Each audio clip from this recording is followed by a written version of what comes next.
Bismillahirrahmanirrahim. Alhamdulillahi Rabbil Alamin wa salatu wa salamu ala Sayyidina wa Nabiyina Muhammad wa ala ahlihi tayyibin tahirin wa sahbihi al-muntajabin wa ala jami' al-anbiya illahi wal mursalin. Me emrin e Allahut të gjithë mëshirshmet mëshirëplotet. Falënderimet më të sinqerta janë vetëm për Allahun e madhëruar. Paqja dhe mëshira e Allahut qofshin mbi profetin Muhammad, mbi familjen e tij të pastër, mbi shokët e tij të zgjedhur dhe mbi të gjithë dërguarit dhe profetët e Allahut xhaleshanhu. Të nderuar dëgjues dhe shikues, ju përshëndes të gjithëve me përshëndetjen e bukur islame. Assalamu alaikum wa rahmatullahi wa barakatuhu. Paqja, mëshira dhe begatit e Allahut qofshin mbi ju. Për ditën e sotme do të flasim rreth temës e tërë gjithësia është e mbështjell me mëshirën e Allahut xhaleshanhu. Allahu i madhëruar thot në surën Fatiha në ajetin e 2 të kësaj sureje se Bismillahirrahmanirrahim. Çdo lavdërim i përket Allahut, Zotit të botëve. Pas bismillas, e para detyre njerëzve është që ata gjithmonë të kujtojnë fillimin e krijimit të kësaj bote dhe të përmendin mirësitë e pakufizuara të Allahut, të cilat na rrethojnë dhe që mbulojnë ekzistencën tonë. Këto mirësi nga njëra anë udhëzojnë në njohjen e Allahut dhe nga ana tjetër na shtyn në rrugën e adhurimit. Kur themi se mirësitë janë shtytëse dhe lëvizëse në rrugën e adhurimit, kjo bëhet për shkak se njerëzit me natyrën e tyre janë kërkues të dhuruesit të mirësive, dhe kur ata i arrijnë këto mirësi, po ashtu me natyrën e tyre, njerëzit janë falendërues ndaj dhuruesit për ato mirësi që ja dhuroi atyre.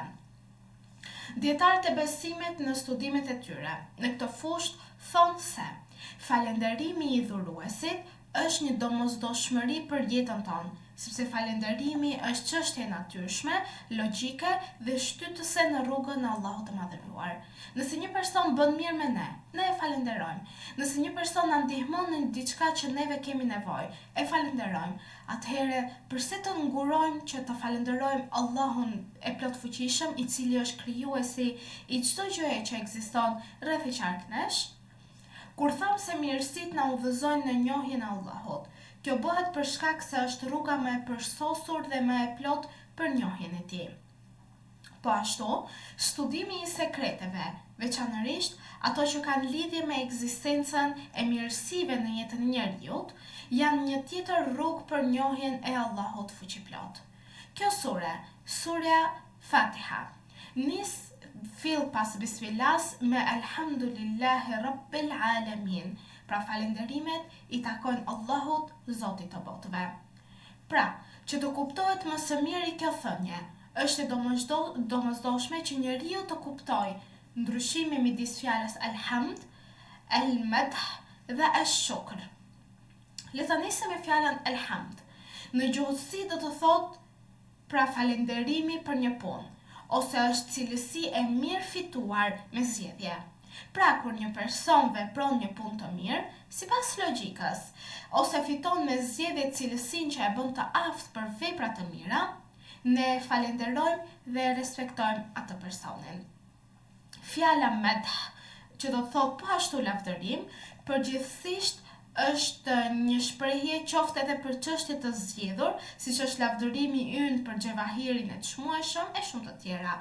Kuptimi i fjalës madh është i përgjithshëm, ndërsa hamdi ka kuptim të posaçëm.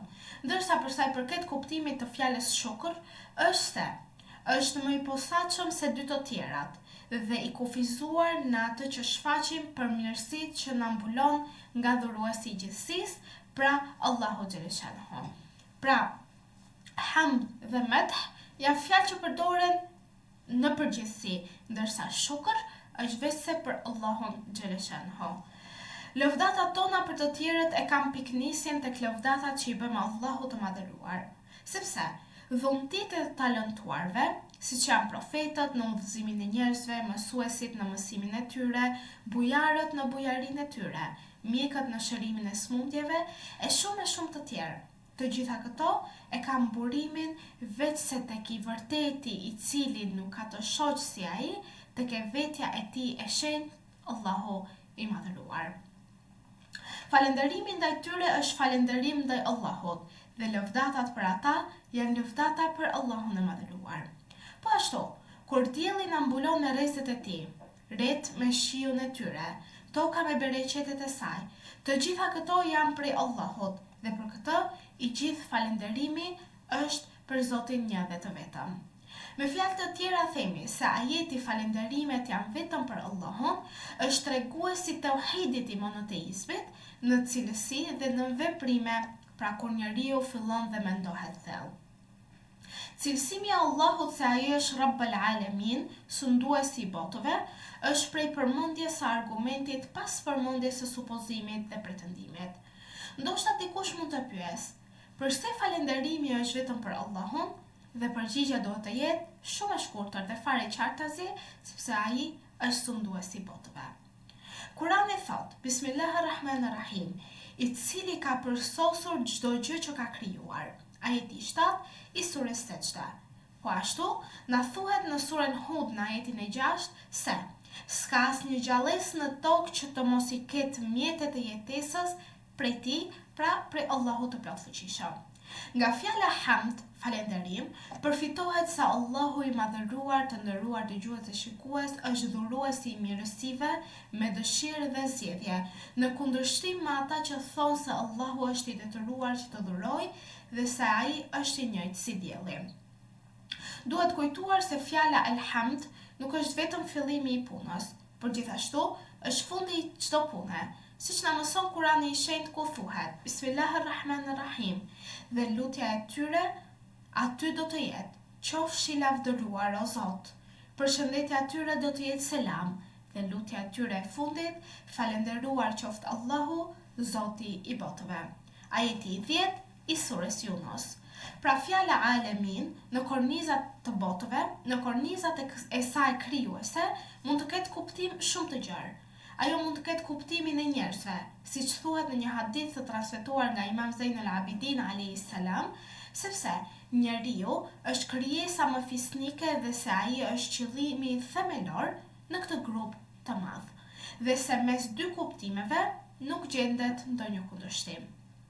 Duhet përmendur se disa studiues e kanë ndarë këtë botë në dy pjesë, bota e vogël dhe bota e madhe.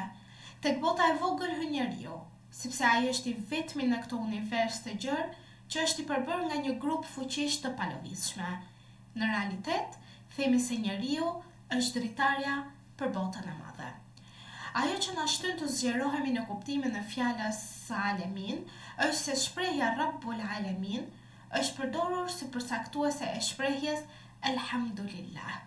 Pra, kur ne lexojmë surën Fatiha, të nderuar dëgjues dhe shikues, të kemi parasysh se themi Elhamdu është i posaçëm për Allahun e madhëruar, për shkak se gjithmonë të mos harrojmë se ai është më i përsosuri, pronari i mirësive dhe i dhënieve në këtë botë. Inshallah qofshim për atyre të cilët ndjekim rrugën e drejtë të palokundur deri në frymën e fundit që kemi në këtë jetë, të bëjmë ashtu siç na urdhëron Allahu xhaleshanuhu në Kur'anin famëlar, të themi dëgjuam dhe u bindëm dhe të jemi të bindur dhe falënderues ndaj mirësive të Allahut xhaleshanuhu deri në fund të kësaj jete. Në këtë moment të nderuar dëgjues dhe shikues, ju përshëndes me përshëndetjen e bukur islame. Assalamu alaikum wa rahmatullahi wa barakatuhu. Paqja, mëshira dhe beqatia e Allahut qofshin mbi ju.